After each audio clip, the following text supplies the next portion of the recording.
before they take care of others. It's the lowest form of motivation, but our research shows if you have a vision that's bigger than you, that's to change something, where you contribute to the whole, you have strong personal conviction, a strong sense of ethics, already receiving recognition and don't even need it, the money always comes. It's the natural flow. And we call that, in our work, affluence. You know what the word affluence means?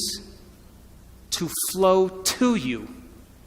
People who are affluent don't go and get anything. People who are affluent have it come to them. That's who they are. It's a reflection of their state of being. How many people are with me? So then, when you have a purpose or a vision or a mission or an intent that's bigger than you, it means it signifies something that's ongoing. You could have a purpose to go east, and there's never an end to east. You could have a purpose to be healthy. There's always more health to have. You could have a purpose to be wealthy. There's never an end to wealth. You could have a purpose for knowledge, and there's never an end to knowledge. It signifies a direction. My purpose is to transform individuals in order to transform a culture. And I'm clear on that purpose, and it gets me up in the morning every single day. So then, how do you bring a vision from the world of possibility into the world of reality? From thought all the way down into matter. From what we say in quantum physics, from the wave of possibilities all the way down into the particle. From the immaterial, something that doesn't exist yet, into the material. From the world beyond the senses to the world of the senses. How do we do that? Well, it requires then setting up goals in alignment with your purpose. So let's just say you have a purpose to go in a certain direction. Your purpose signifies a direction, but your goals should always be in alignment with your purpose. And people who have goals in alignment with their purpose, their goals are a natural side effect of them being on purpose. What do I mean by that? Let's just say you lived in the United States, and you were living in Los Angeles, and your purpose was to go east. So you may set up the first goal to go from Los Angeles to Arizona. That's a short-term goal. And if you arrived at Flagstaff, Arizona, you would know that you were on purpose. Yes? And then you said, okay, my next goal is to make it to Santa Fe. I should say New Mexico. And if you arrive there, then you may go to Amarillo, Texas, and then, of course, Little Rock, Arkansas. All of these are in a direct alignment with going east, and then finally to Atlanta, Georgia. And if you kept clear on your purpose, and you kept clear on your vision, then those goals would be in a natural effect of you being on purpose. How many people are with me? So when you set up the goals in alignment with your vision or your purpose, and you arrive at your goal, that's how you know you're still on purpose. So then what about getting healthy? You may say, okay, I want to lower my heart rate. That's one of my goals. I want to lose, 10 kilos. I want to have more energy. I want to wear a new wardrobe and have a new relationship. This is the short-term goal at the beginning, and the long-term goal is at the end. And as long as you keep making the same choices, demonstrating the same behaviors, reproducing the same experiences, feeling the same way, you'll arrive at all of those goals. What about becoming abundant? You may say you want to be wealthy, and to me it doesn't matter. Wealth is a state of mind. You may want to start a new business. Once you start that new business, you may want to hire 2 new staff employees in 6 months. Then you may say you want to buy a company vehicle. And of course, then the next one is buy a new house. And then ultimately what? Make $1 million? Why not? If that's your goal, to reflect your purpose, then you should arrive at it. Are you still with me? How about learning knowledge? Is there ever an end to knowledge? You may want to get an associate's degree. And then you may want to get a bachelor's degree. And then you may want to get a master's degree. You may want to get a doctorate degree. And then you may want to finally do research. But all of those things are in alignment with your purpose, is it not? So what about this? Exploring space. Could you then, we placed the monkey in a spaceship. That was our first goal. Then we created satellites. And then we made it to the moon. And now we got technology to explore Mars. And then, of course, a distant planet. And ultimately enter the galaxy. So it would look like this.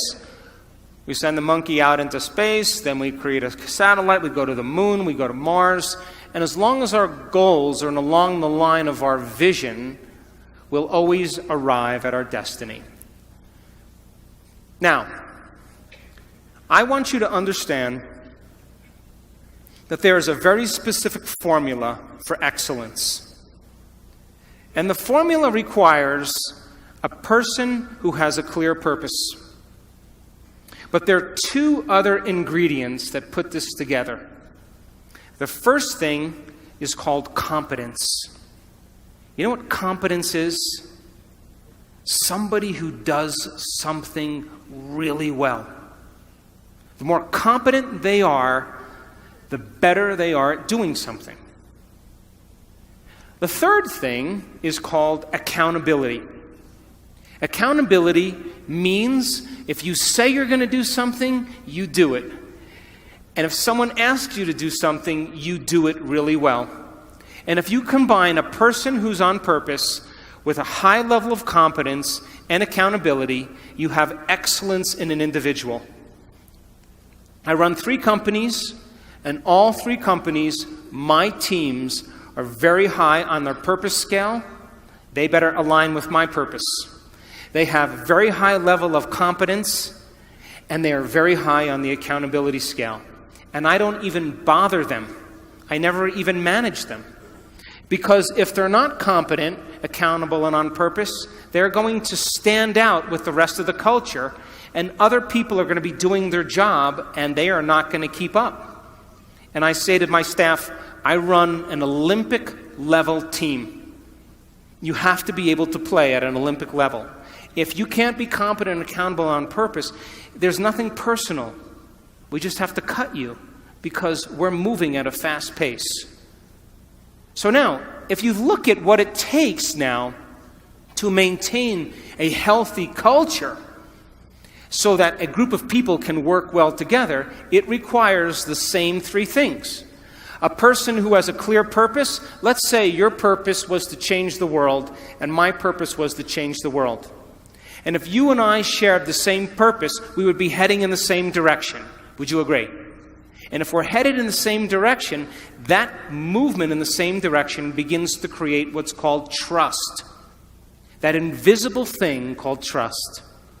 And if you're competent and accountable in moving in that direction, and I'm competent and accountable and moving in the same direction, you have trust in a community. And one of the biggest problems in the United States, companies that want to become Fortune 100 companies, this is their problem. Nobody trusts anybody. Because they're too competitive, they're angry, they have no emotional intelligence, they don't know how to work together in teams, and because of that, they have no trust in the community and the culture can't sustain itself. Are you with me still? So now, why do we lose sight of our purpose? Why do we lose sight of our vision? Why do we make the wrong choices? Why do we say we're going to do something and all of a sudden we do something else? And the number one reason is called stress. And when you see a predator in your life, like a lion or a cougar, you turn on a primitive nervous system called the fight or flight nervous system. And the moment you turn on that fight or flight nervous system, you are going to mobilize enormous amounts of energy to prepare yourself for some threat in your external environment. Now, Mexico, this is pretty adaptive. If you're being chased by a lion, you better have the energy. So when that happens, you're moved out of balance. Your pupils dilate, your salivary juices shut off, not a time to eat an enchilada. Your respiratory rate changes, your heart rate changes, and blood is sent to your extremities, and you're either going to run, fight, or hide. That's your three options. Run away, fight back, or freeze and hide. That's what people do. But what if it's not a lion? What if it's your mother-in-law? And you've had some tough experiences with your mother-in-law. Do you know that you'll react to your mother-in-law just like she was a lion? Now, what was once highly adaptive is now very maladaptive.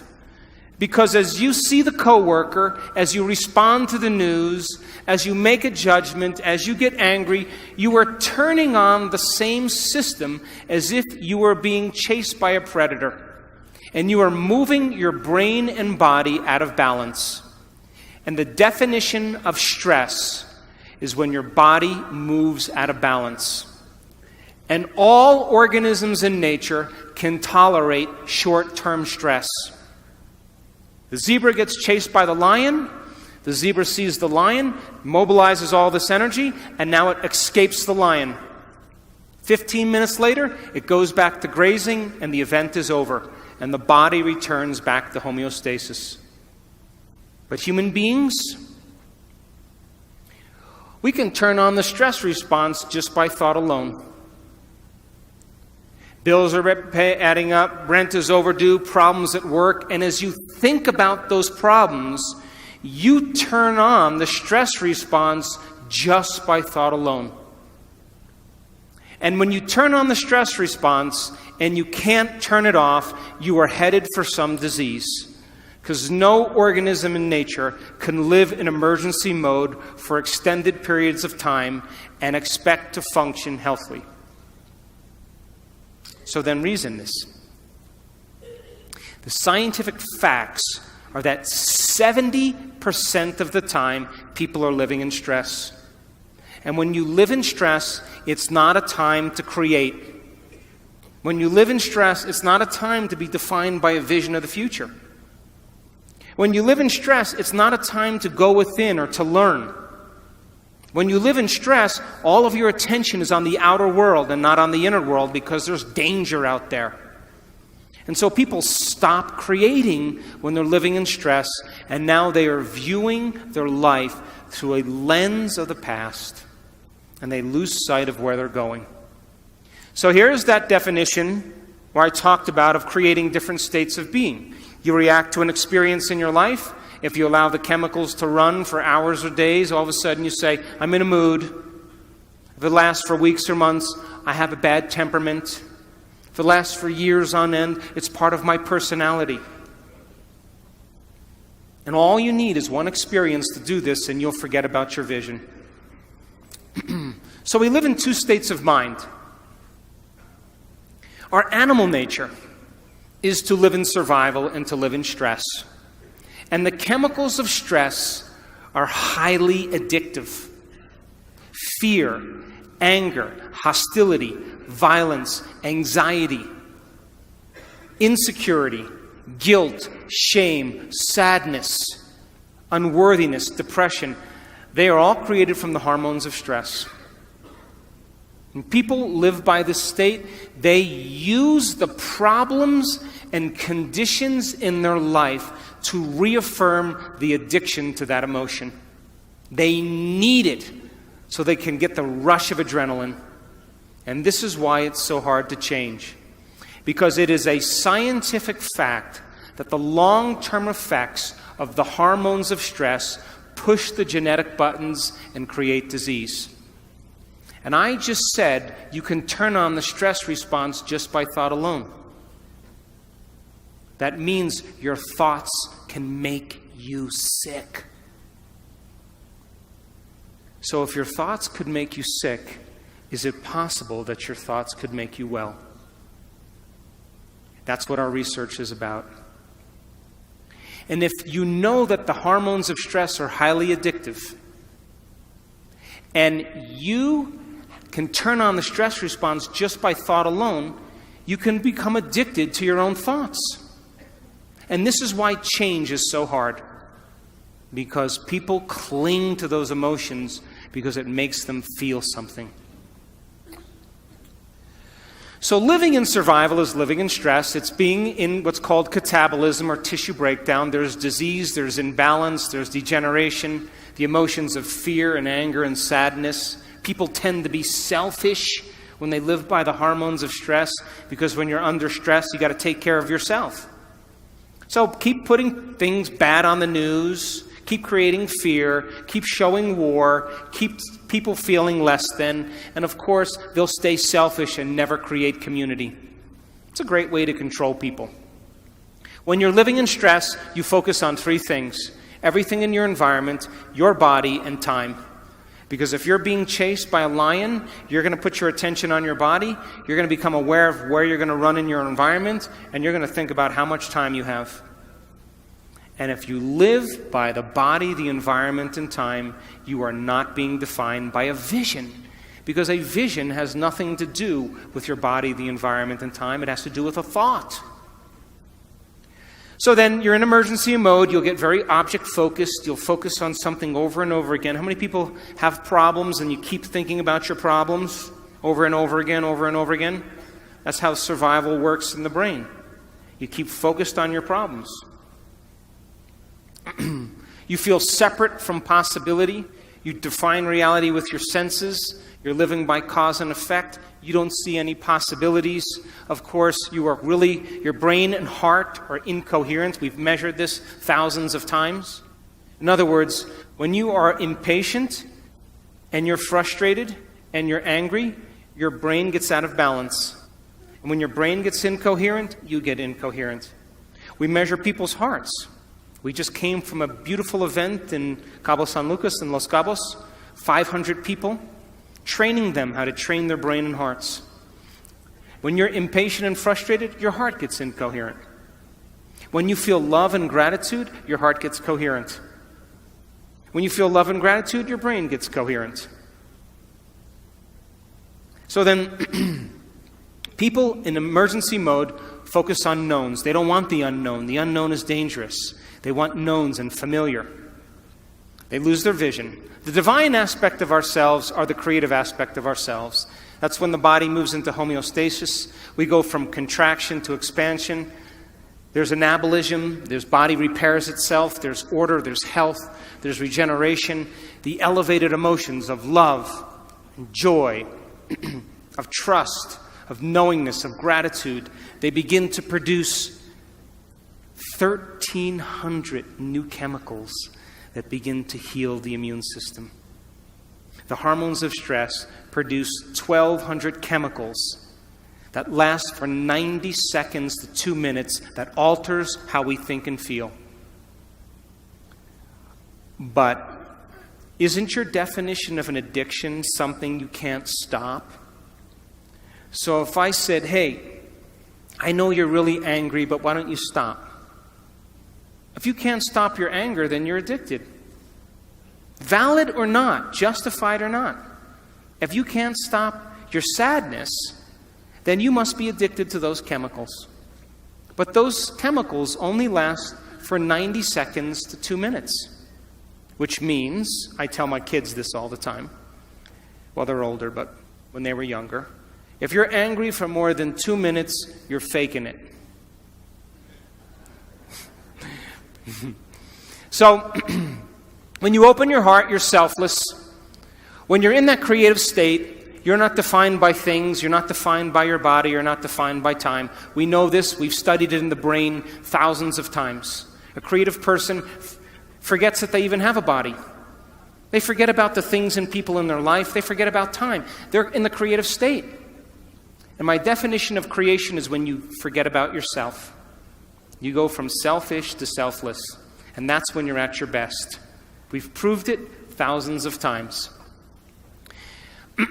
Of course, energy is created. There's always growth and repair. People tend to go from a narrow focus to possibility, to an open focus. They feel connected to their vision. They feel connected to people. They feel connected to something greater. They're already defining reality beyond their senses. They're living no longer as a victim, which means most people think unconsciously that their personal reality is creating their personality. If your personal reality is creating your personality, then you're a victim. But if your personality is creating your personal reality, you're a creator. So now they're causing an effect. They're no longer living by cause and effect. They see possibilities. Brain and heart are in a state of coherence and balance. And of course, they crave the unknown. They want the experience. They want the adventure. They live for it. So I'll go through just three more slides. So then if your purpose is to go east, and all of a sudden you head to Phoenix, Arizona, or Missoula, Montana, or Miami, Florida, or Boston, Massachusetts, you've lost sight of your vision, and which means you had some thought that led to some choice, that led to some behavior, that created some experience, that produced some feeling or emotion, and you gave up on your vision. You went back to the old self. So you may say, God, I want to be healthy, but you made a wrong choice. 3 pieces of birthday cake. You miss a week of exercise. You stay up late and watch TV. You stop getting treated. And of course now, same thought leads to the same choice, which leads to the same behavior, which creates the same experience, that produces the same feeling. And then you say, oh gosh. And then of course the feeling is usually unworthiness or guilt. And you return back to the same self.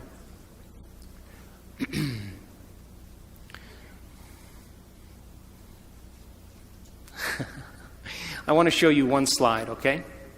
I want to show you what it looks like when you learn something new. You have 100 billion neurons in your brain. 100 billion neurons. The number of connections you have in one neuron is between 10,000 and 40,000 connections. If you took 100 billion sheets of paper and you stacked them on top of each other, it would be 5,000 miles high. That's the distance from Los Angeles to London. If you took a scoop of gray matter, the size of a grain of sand, you would have 100,000 neurons in it with over 1 billion connections. Now, I'll stop right after this slide. Learning is making new synaptic connections. Every time you learn something new, this is what's happening in your brain, geniuses. If you learned one bit of information today, your brain did this. Boom. That's learning. Physical evidence as a result of your interaction in the environment. Every time you learn something in your brain, there's a physical change that takes place, and learning is making new connections. Are you with me? This is how fast it happens, too. That's learning. If you learn anything this week, you've made a footprint. If learning is making new synaptic connections, then if you keep firing the same thoughts over and over again, you're going to wire them in your brain. So then if learning is making new synaptic connections, then remembering is maintaining them. And all of a sudden, they develop a long-term relationship. And just like any relationship, the more you communicate, the more they connect. And neurons are exactly the same way. Now, as you begin to learn information, neurons tend to assemble themselves into networks, or what's called neural networks. And neural networks are just gangs of neurons that have fired and wired together to form a community of neurosynaptic connections that's related to a thought, a skill, a habit, a behavior, a concept. And neural networks are automatic programs. You have a neural network to brush your teeth, to put on makeup, to speak a language, to walk. All of a sudden, those neurons then form a hardware circuitry, but if you keep repeating it, the hardware becomes a software program and it becomes automatic. So then, you want to see a thought? Watch. Boom, there's a thought. Right there. Watch again. Boom, that's a thought. You generate more electrical impulses in your brain in one day than all the cell phones on the planet put together. And it's not coming from the candy bar you just ate. You are connected to a greater field. So then, in closing, and I'll take some questions, you are here this week to begin to understand knowledge and information that is essential for you to begin to apply. Knowledge is power, but knowledge about yourself is self-empowerment. And we are in a time in the world where we need leaders. And true leadership has to do with a vision of the future. As the old models begin to break down in government, in the economy, in religion, in education, in the environment, in medicine, something new has to be created. And we should never shrink from these models collapsing. It's a sign that something greater has to happen. Innovation, creation, invention is our future. And that, are you willing to every day revisit that vision and get clear on your purpose and begin to take steps towards that destiny and give up the emotions of the past that keep you enslaved to the same person? Step into that unknown and literally believe in possibility. And Buckminster Fuller said it the best. He said, if you want to change a culture, forget about trying to fix what's broken. Create something that's better, and everybody will leave that and go to something else. And so people around the world are waking up because we are in an age of information. And in an age of information, ignorance is a choice. Learn, study, change, apply, and meet the challenges in your life with a greater level of mind. Surely somebody has faced the same things that you have and have overcome them. And if learning is making those connections, every time you learn, you are preparing your brain for the future. But be willing to be original. Be willing to be defined by that vision or that dream. And if every day you keep it alive, sooner or later, that experience or that vision is going to find you. And that's when we go from being selfish to being selfless. And that's when we give people permission in our lives to follow us, because we are no longer talking about it. We're living it. Thanks for listening.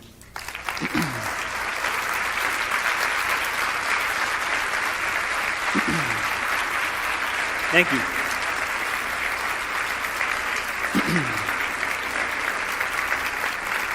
So, they asked me to leave a certain amount of time for questions.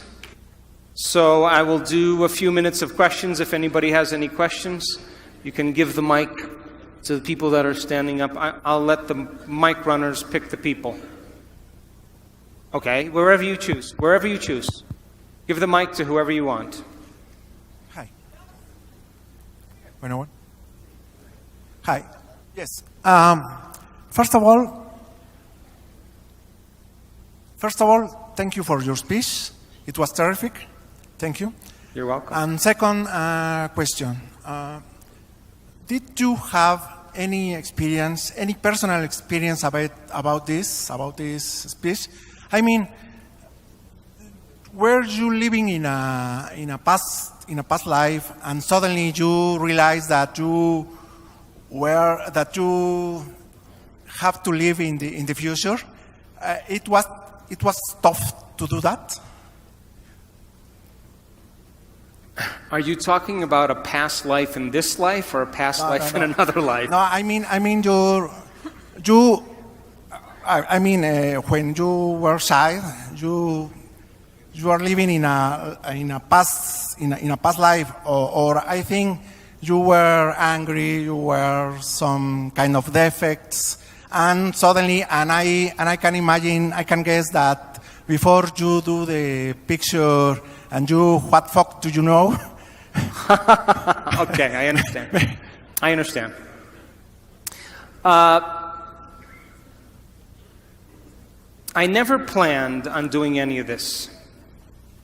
In 1986, I was in a triathlon in Palm Springs, California, and I was on my bicycle, and I was making a turn to pass some cyclists. And as I made the turn to pass the cyclists, I got run over by a truck. And I broke 6 vertebrae in my spine, and I had bone fragments on my spinal cord. And the doctors, 4 experts, told me I would never walk again and I would be paralyzed. So in order for some people to wake up, they need a wake-up call. And that was my call.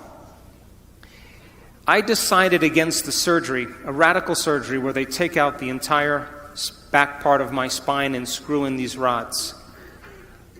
I decided against the surgery in 1986, and I thought, I'm not going anywhere, I'm not doing anything. Let's see if I can heal this with my mind. Now, nobody at this time had any idea that it was even possible. As a matter of fact, the doctors thought I hit my head on the ground and that I had a head injury, because nobody said no to them. But you know, when you're trying to create something like a miracle, you will always be considered a fool or insane, because nobody else is doing what you're doing. It's unconventional. It's outside the beliefs of a culture. But if you pull it off, you'll be considered a saint, a holy man, a genius, a mystic.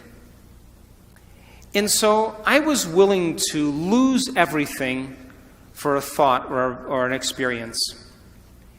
And I went through a very dark night of the soul after my injury, because I wanted to heal myself, and I was impatient, I was angry, I was frustrated, I was unfocused, and I couldn't get my mind to do what I wanted it to do, which made me more angry. But every day, I had this thought in my head: the power that made the body heals the body. I kept hearing it in my head. The power that made the body heals the body. And so I thought, maybe I can take my attention off of everybody and everything and go within. And let me connect to this power, this intelligence, and begin to give it a plan, a template, a design. And for 6 weeks, I would start doing it every morning. And then I'd think about living in a wheelchair. And then I'd start all over again, and then I'd think, should I sell my house? Should I sell my practice? And I realized I was focusing on what I didn't want to have happen instead of what I did want to have happen. And that's what the hormones of stress do. They cause us to pick the worst thing in our future and emotionally embrace it and be prepared for it. Because anything less, there's a better chance of survival. And so for 6 weeks, I went through hell. Because I would start reconstructing my spine and I would lose my attention. But I never gave up. 3 hours every day going within. And at the end of 6 weeks, I was able to go through my entire internal process without losing my focus. Because I reasoned that this intelligence, this consciousness had awareness. And awareness is paying attention. So it was paying attention to my thoughts. So just like you know when someone's paying attention to you, they're present with you. And so I had to reconstruct my spine, but when I lost my attention, I would have to stop and start all over again because it wasn't a clear design. And at the end of 6 weeks, I was able to go through the whole thing. And all of a sudden, my body started to change very quickly. My pain went away, my numbness changed, I started to get happy. And all of a sudden I started to notice that I was feeling better. And the moment I began to feel better, I was thinking about what I was doing, and now I did it with more passion and more conviction, more joy. In 10 weeks, I was back on my feet, and at 12 weeks, I was training again. And they came to put me in a body cast from my chin to my waist, and I put the cast on for 5 minutes, and I tossed it. And I just made a deal with myself in those lonely nights where I couldn't sleep. I talked to this intelligence every day, and I said to it, I'll make you a deal. If I'm ever able to walk again, I will spend the rest of my life studying the mind-body connection and studying mind over matter. And since 1986, that's what I've been doing. I started studying people with spontaneous remissions and what it took for them to get healed. I went back to school and got another degree. Then I started teaching people how to do it. And then I got approached by a man that created What the Bleep. And he asked me to be in the movie.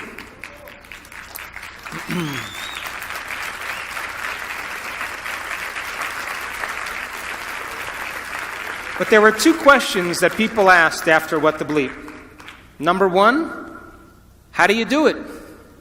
That's a good question, huh? The second question is, if your personality creates your personal reality, and I have to change my personality to create a new personal reality, why the hell is it so hard to change? I thought that was a great question. And so we started teaching workshops and teaching people how to change. And in the beginning, we didn't see much change. And now, 10 years later, we are measuring people doing the uncommon. We are measuring people doing the miraculous, of healing themselves of diseases, of creating better lives for themselves. I just came from Los Cabos, and the miraculous was happening at that event. Common people like you are doing the uncommon, and you don't have to be a Buddhist monk. You don't have to be a nun with 40 years of devotion. You don't have to be an academic. You don't have to be a scholar. It's time that common people are privileged enough to do the uncommon. And we've measured people and made scientific history in the last 3 years that you will never see in any neuroscience journal. And they were just people just like you. And now when people ask me, is change possible? I have no doubt in my mind. In my last book, I said, hey, how can you give somebody a sugar pill or a salt injection? And a certain percentage of those people will accept, believe, and surrender to the thought that they're getting the real substance. And without any analysis, they begin to program their autonomic nervous system to make their own pharmacy of chemicals that matches the exact same chemical they think they're taking. Is it the inert substance that's doing the healing? Or is it the body's innate ability to heal? So the question is, do you need something outside of you to change you? Or if you understand how the placebo works, can you teach people to do it? But instead of putting their belief in something outside of them, put their belief in something inside of them, or a possibility, an unknown, and have them revisit that unknown until they make it known. Because if 81% of people who have depression, if 81% of the people who are in a depression study are healed by a placebo, 81% are healed by a placebo, it means they're making their own pharmacy of antidepressants. And they don't need anything to do it. And so it's time people take their power back. It's time that we wake up. And my passion is about transformation. But not with elite individuals, with common people. And if you keep understanding that you need a flu shot because there's bugs with your name out there that are looking for you, and if you don't get the flu shot, you're going to get sick, that's the nocebo. Then when you don't get it, you'll get sick, and then you'll need a pharmaceutical. That's programming. But when people break out of that illusion and they begin to take their power back, they're no longer controllable. And now, you're talking about a race of individuals now that are believing in themselves more than anything else. And that's where we're going as a community in this world.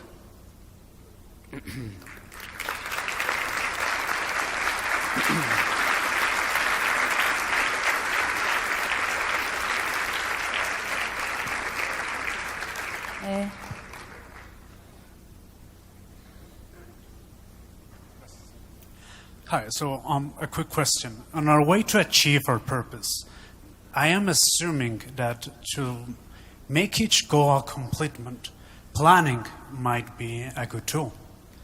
And if I am correct, do you have any advice on how to go about it? Sure.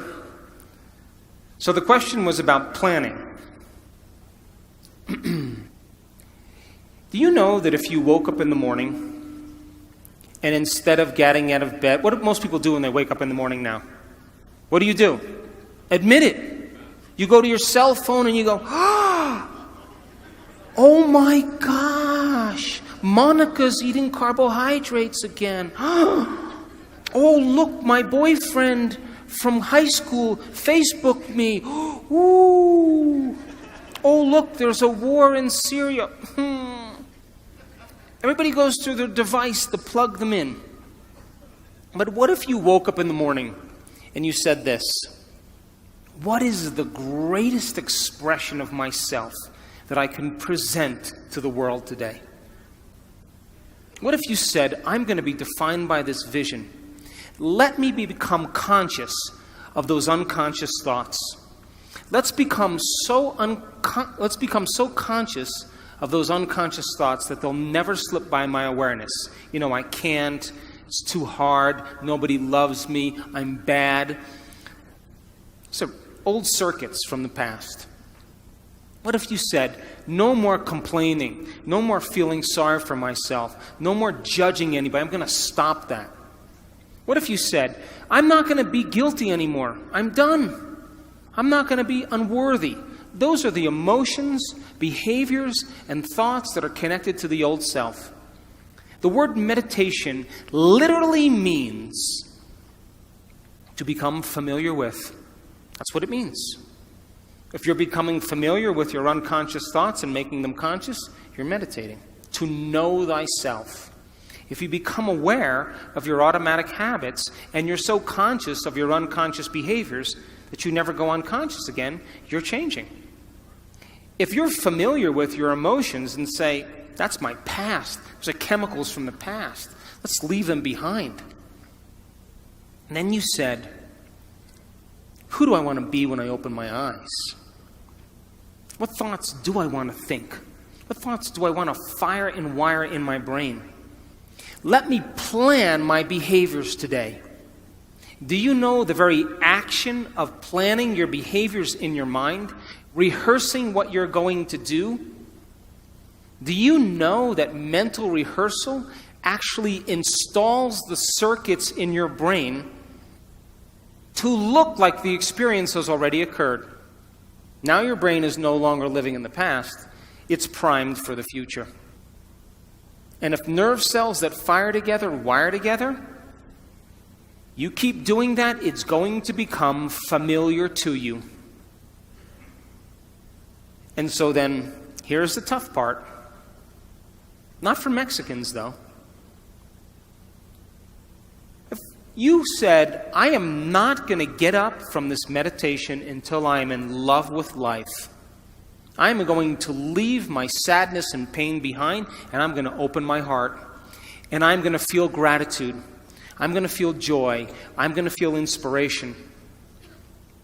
Do you know that the moment you start creating those chemicals, you are signaling new genes ahead of the experience? And now, if you can combine a clear intention with an elevated emotion, you are literally biologically changed.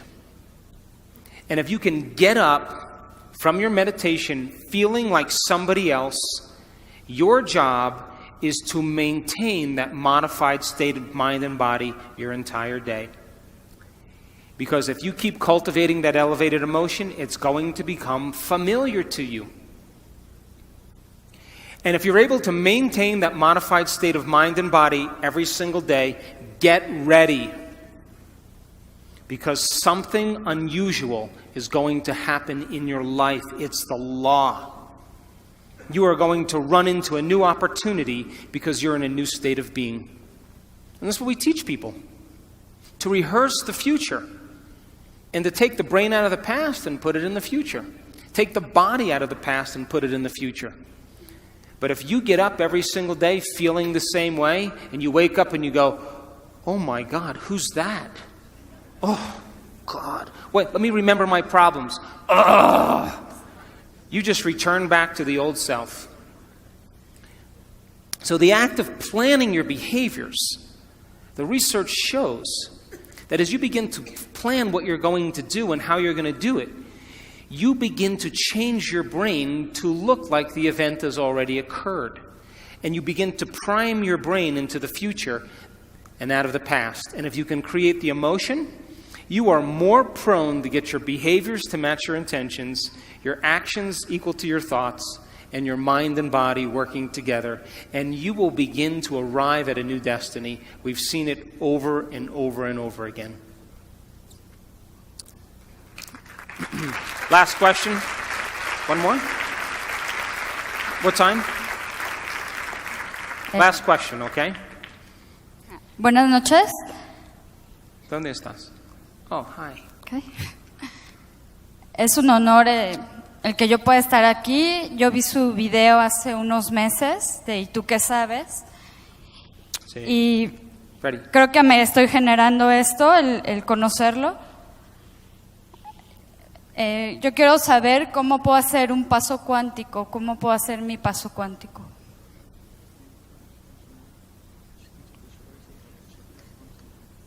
How to make the quantum leap. And you want me to answer that in 2 minutes or 3? Look, No. what is the simple definition of quantum?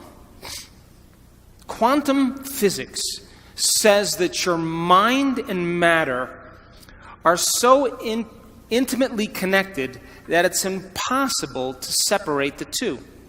That matter has a mind, and mind is in matter. And you can't pull them apart. And so, Newtonian physics, the world we live in, is the physics of the predictable. Okay, we're going to shoot a rocket to the moon. We need to know the distance, we need to know the speed, and because we can figure out all of those elements, we could say that Newtonian physics, we can predict where we're going. We can predict how much time it takes. But the quantum model of reality is about the unpredictable. It's about this place of uncertainty. And so in quantum physics, it's amazing because when they started studying the very tiny particles in atoms, like electrons and photons, they expected that those particles would behave like planets rotating around the sun, predictably, but they don't. They respond to mind. And so now, all of a sudden, the quantum physicist comes along to measure the electron. And the electron goes from a wave of possibility, and all that energy collapses into a particle, and it's called collapsing the wave function. They turn their back and no longer look and observe the electron, and it turns back into energy. So mind is affecting matter. So, I have drank martinis with quantum physicists till sunrise, hundreds of times. And they always say, well, the observer effect works really well for the tiny, small subatomic particles, but not for the very large. And I always say the same thing to them. Yeah, the observer does work for the very tiny and not for the very large. But what if we're poor observers? What if we can get better at observation? In other words, if you wake up every morning and you do the same thing that you've been doing for the last 10 years, then you're caught in the predictable world of Newtonian physics. And if you're doing the same thing over and over again, we can take your past and lift it up and set it on your future, and it's going to be exactly the same. So then if you're viewing your life from the same level of mind every single day, then you are collapsing the same possibilities into the same reality. So if you teach people then to find the present moment, in quantum physics, all possibilities exist in the present moment. But most people's brains are anticipating the future based on the past, and they're not present. So then it requires training. It requires people retreating from their lives and practicing finding the present moment and beginning to change their habits and their thoughts and their behaviors. However, when you live by the hormones of stress, most people don't know this, but there's an invisible field of energy around your body. And when you react to someone or something, you draw from this invisible field and you turn it into chemistry. And the field around your body shrinks. How do I know? I measured it. And now you're more matter and less energy. You're more particle and less wave. And most people then, when you are matter trying to change matter, you always try to force the outcome. You try to control the outcome. You try to predict the outcome. And people then get competitive, or they hold on, or they manipulate, or they cheat, or they steal, because that's the only way they can get what they want. But the quantum model of reality, when you are truly in the present moment, and we've measured this in brain scan after brain scan, you forget that you're a woman. You forget your name. You forget your age. You forget your culture. You forget your past. You forget your future. If you forget that you have a body, you forget that you have parents. When you're truly in the present moment, you go from putting your attention on your body, your environment, and time, to becoming nobody. No one, no thing, nowhere, in no time. You become a thought, alone, in possibility. And if you are going to heal your body by thought alone, or change something in your life by thought alone, then you have to become thought alone. And teaching people how to linger in this place of the unknown is what begins to change their energy. We also measured when a person begins to open their heart and they can begin to sustain an elevated emotion. They begin to broaden the magnetic field around their body to 9 meters wide. Now they're more energy than matter. They're more wave than particle. And they can exert better effects on reality. So then think of, when you open your heart, this is science, like dropping a pebble in water. You produce a ripple. If you drop a bigger stone, you produce a bigger ripple. If you're able to sustain that state, you keep dropping the same rock over and over again, and you broadcast a signature into the field. The emotion is the magnetic charge. Your intention, your thought, is the information that's carried on that wave. And when you combine a clear intention with an elevated emotion, you begin to produce an effect on matter. They did an experiment. They took a group of people that were expert prayers and healers. And they took 3 vials of DNA and they set them in front of them. And they said to these people, we want you with your mind, with your intention, to see this DNA wind or unwind. And keep doing it over and over again with your mind. Close their eyes, just visualizing it, winding and unwinding, winding and unwinding. At the end of the experiment, they checked the DNA. Guess what happened? Nada. Nunca. Nothing. Nunca.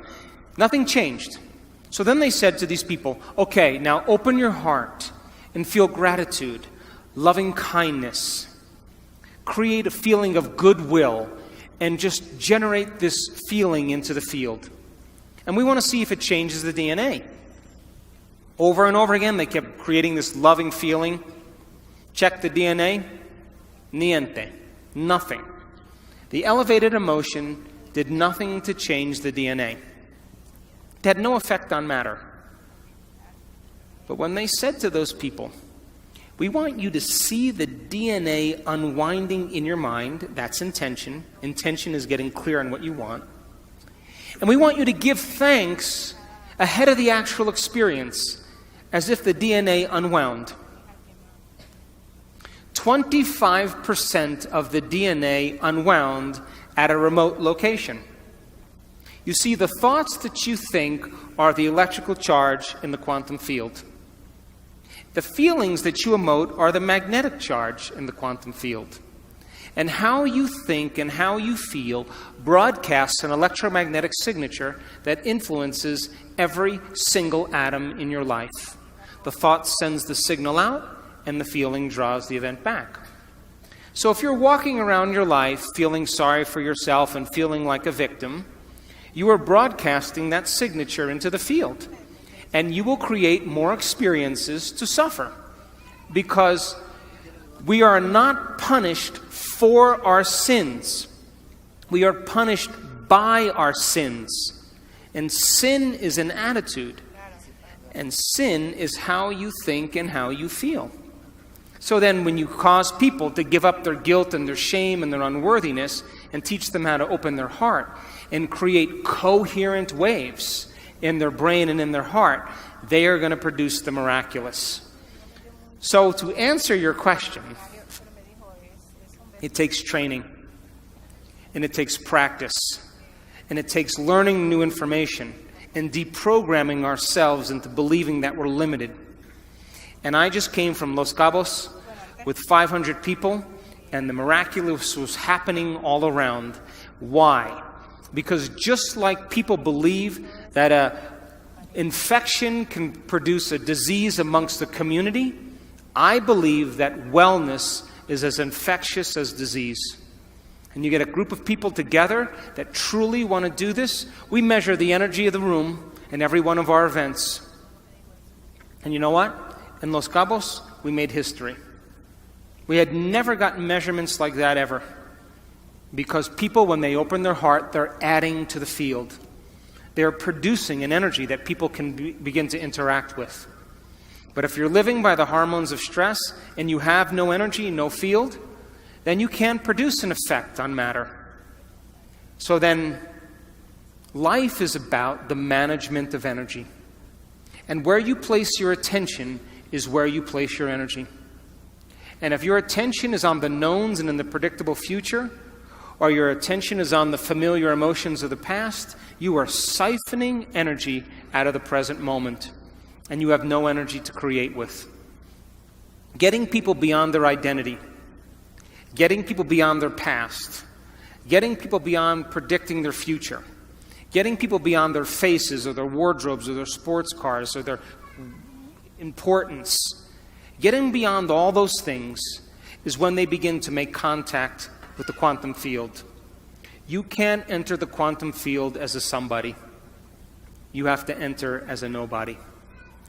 And when you're able to do this and practice it really well, you will begin to do what's innately your birthright, and that is to create an unknown or wonderful experience in your life. So it just takes practice in order to do it. And I'm happy to say that in the last event we just had, I just came from Los Cabos, amazing miracles and amazing stories and great people that were doing the amazing. So common people are doing the uncommon. Thanks for listening.